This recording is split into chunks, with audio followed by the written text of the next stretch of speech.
What's up guys, it's Potato Phil. Today we're watching another American video, 13 etiquette rules in the United States that surprise tourists. So etiquette, cultural behavior, what's considered nice, what is considered rude. I learned I'm considered very rude in the US. No, but seriously, I'm from Germany. We're a little more straightforward. So I don't like to talk around things so much.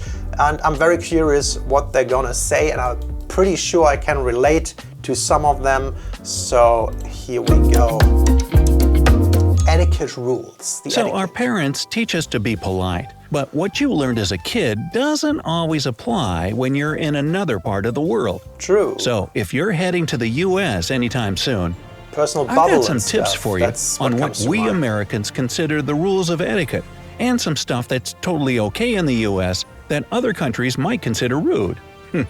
Let's see. Let's start off with my favorite, food etiquette. Food etiquette. Oh yeah. I know where this is going, the eating just with a fork in your right hand. Number 1. Feel free to ask for some condiments. If you're eating out and your food is tasting a little bland, it's completely fine to ask for salt, pepper, or sauces to add a little zing to your meal. I know some places in Europe see it as an insult to the chef if you start adding a little spice of your own. But don't worry about that in the US. Nobody's going to be offended or give you weird looks if you ask the waiter for a bottle of ketchup. Even if you're at someone's house visiting, they won't see it as a jab to their culinary skills either. I guess it comes down to how you ask for it, right? But I think it's true. I think in restaurants that pride themselves with their food, like a steakhouse here, and you would ask for ketchup, that would be considered pretty rude. That being said, I do like that that is not a problem in the US. Also, condiments are often free in the US. Little sauce packages and stuff you get everywhere. And in Europe, in Germany, you have to pay for that a lot of times. And I do appreciate the American way of doing that. Some just like it spicier than others. It's true. Number 2. Always tip. Yep, yeah, that's Okay, well, that's one that brings maybe my not always, blood but to a boil. it's a rare occurrence if you don't tip your waiter, hairdresser, cab driver, and so on. And only if the service was really awful. But even then, a lot of Americans feel guilty about not leaving any I tip. think that's true. The rule is 15 to 20% of the bill. So get ready to do some mental math each time you eat out. I do not understand this concept. It's just like you have to pay the waiters or waitresses' salaries, I guess. But if somebody brings me a $5 burger or somebody brings me a $100 steak, it's the same effort. Why do I pay a percentage, you know? 10% of $5, 50 cents. Of $100, it would be $10. So I don't get the percentage thing. Hey, but I do know for Americans it's so common, and it's considered rude not to do so, yeah. I've heard that tipping isn't a thing in some countries, especially in East Asia, where that's true. restaurant staff always provide good service no matter what. But in the US, it's simply a sign of gratitude that your waiter did a good job, even though they're probably tired, their feet hurt, and they've got a bunch of other tables to tend to. Yeah, but it's their job. They get paid to do that. Number 3. Clean up after yourself at fast food restaurants. Of course, if you're going to the States, I imagine a lot of your eating out will be done in fast food joints. You'll see a lot more of those than your traditional sit and be served by a waiter types of places. But anyways, if you're finished eating and your tray is now full of wrappers, used napkins, and empty boxes, take it to the trash can and dispose of the garbage yourself. Yes. Most fast food places don't have a separate cleaning staff for that. It's pretty much always the cashier that needs to find time between ringing people up to go clean up the dining area. So we try to help them out a bit and clean up after ourselves. Cleaning up after oneself should be common sense everywhere around the world. I always clean up after myself. I was raised like that, and I think it's just good manners. And yes, a lot of people in Germany in the restaurants, they just leave their shit sitting around, and it pisses me off every time I see it. And I don't know, you have your crap there, like they say, wrappers everywhere, the empty cup, half drinking cup, and then there's garbage disposals. It's right there, and usually you just dump it in and put the tray on top. And it's true, so many people don't do that. And I actually have not observed that too much in the US. I assume it's more common to clean up after yourself, but I do think in parts of the world it's not normal, and I really dislike that, so it's a good point. Number 4. Open gifts immediately in front of the giver.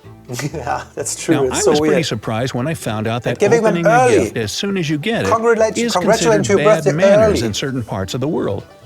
I guess some cultures see it as kind of greedy when you start tearing into a present right away. In the US, it's pretty much the opposite. Open it as soon as you get it, right in front of the giver. Wow, okay. That way, they can see your reaction and you can thank them right there on the spot. There are also no rules about using both hands or a certain hand when giving or receiving a gift. Yeah. Just grab it and open it already.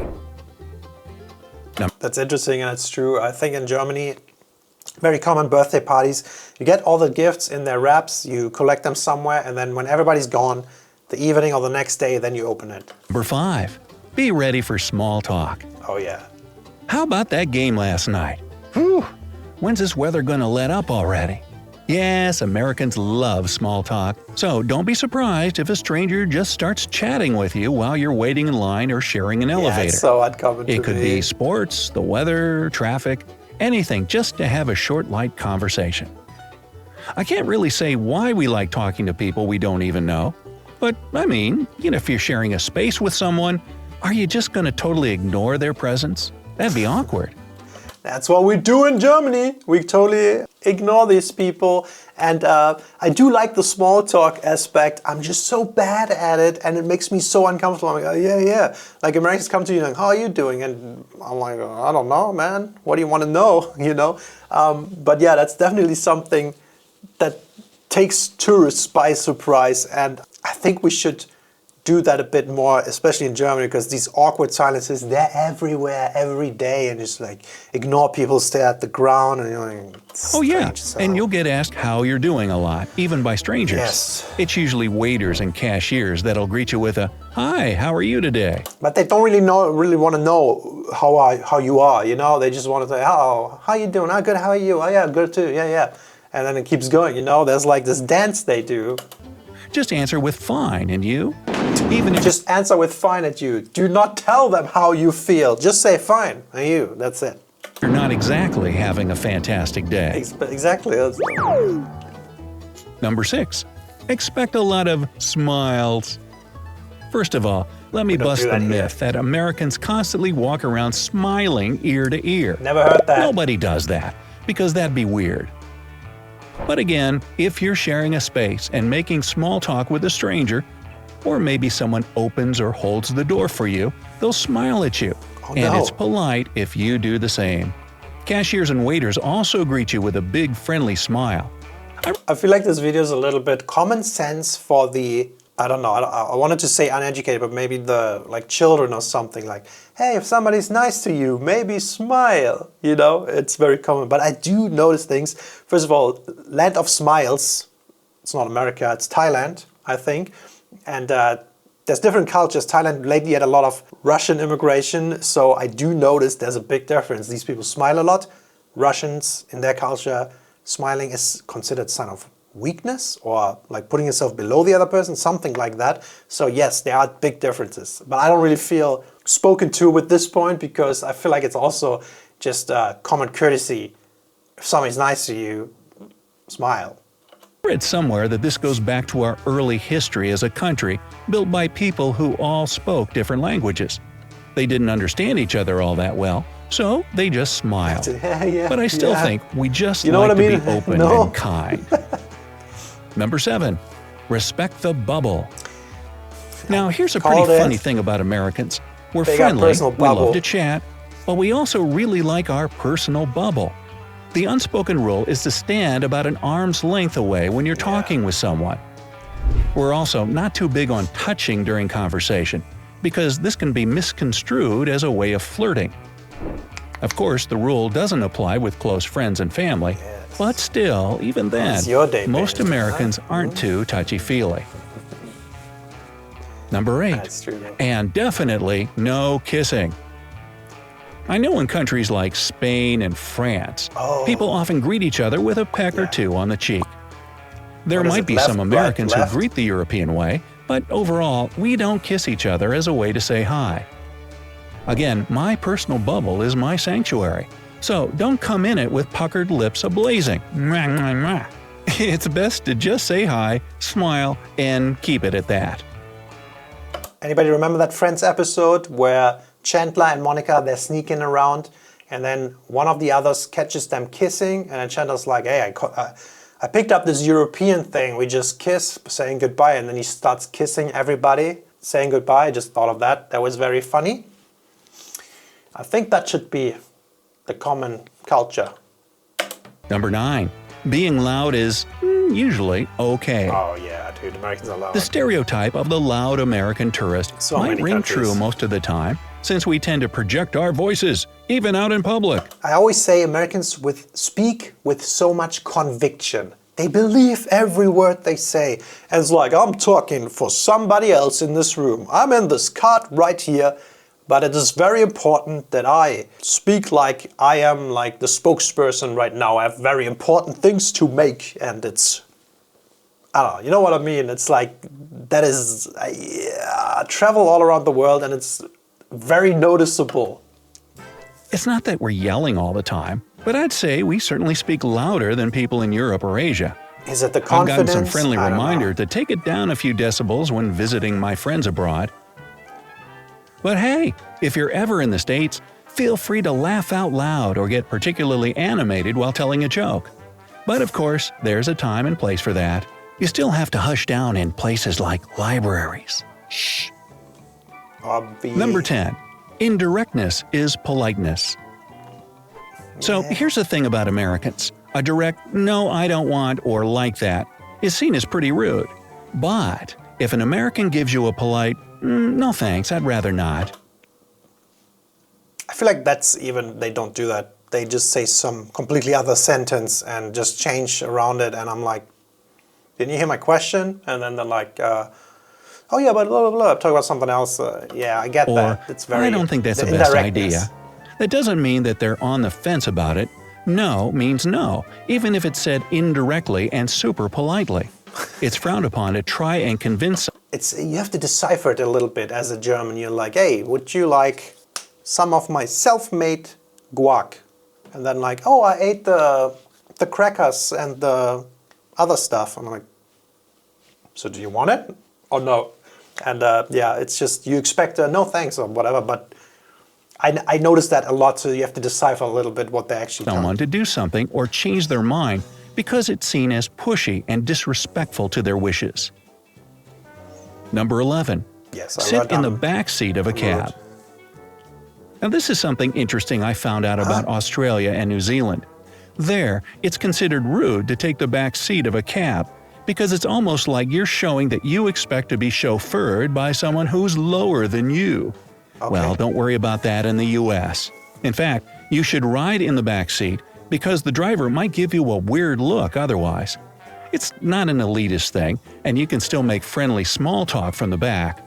Just respect the driver's personal bubble, that's all. Okay, I get that point a little bit. I have that feeling always when I climb in. At least in Germany, it's normal to ride in the back seat. Also, it's like, you know, respecting his space. Sometimes they have stuff there. But I've also, if you more people, it's sometimes common to have somebody in the passenger seat as well. But I feel like I'm more comfortable riding in the back seat. 12. Feel free to keep your shoes on inside. That is, yeah, I had a that's friend very from big Russia surprise. recently ask me, why is it that in all American movies, people are walking around their house with their shoes on? And even putting the street shoes on the couch or even their beds, it's interesting. And I just told him straight up, because that's what we do. Now, there are plenty of families here that don't have a no shoes indoors policy, although I'd say the majority don't. So here's a good rule of etiquette to live by if you ever visit an American's home. When you walk in, ask if you should take your shoes off at the door. If they say, nah, you're okay, don't feel bad about walking around their house in your shoes. I know it seems bizarre to most people around the world, but it's A-okay here. Yeah, that's interesting, and I think it's very true. Although I personally grew up in a house where we also walked around with our shoes on the inside. Though the later in life, I just take them off always now, it's just nicer, and never on like couches or beds or anything like that. 13. It's okay to keep it casual. Overall, I'd say the biggest thing about Americans is that most of us are pretty casual and laid back. If you're ever out and about in the US, you'll see a lot of people running errands in sweatpants, gym shorts, baseball caps, and even their PJs. Yes, I love But it. it's not just about clothes either. We often keep it on a first-name basis, even with people that are generally referred to more formally in other countries. For example, most of the time your boss is just Jim or Janet, not Mr. or Mrs. Jones. You might start off more formally, but I guarantee you that that person will say right off the bat, "Hey, call me Jim." Now, what would be weird is if their name isn't Jim. Maybe it's Howard or Benny. Then what you say is, "Hey, call me a cab." What? So, are any of these Americanisms different? Yeah, the casualness I love. I almost said casualty there, but the casualness, is that a word? I love that. The clothing, I completely went American in that regard, just wearing sweatpants everywhere. It's also getting a little more common here in Europe. But also the workplaces, first-name basis and stuff, it's just not so like, ooh, let's keep this barrier. I'm your superior, and the hierarchy is so important, and all this like stick-in-the-butt behavior. I do appreciate that too about the US. Yeah, some of these are definitely surprises when you go to the US for the first time. I've been a couple times, so I've seen it, I experienced it, and they were definitely big surprises. It's funny to see this now, and I learned to not perceive all of that as negative. There's pros and cons to a lot of them, and I think America does a lot of things right in that regard. But anyway, this is it for this video, and I'll see you on the next one. Bye-bye.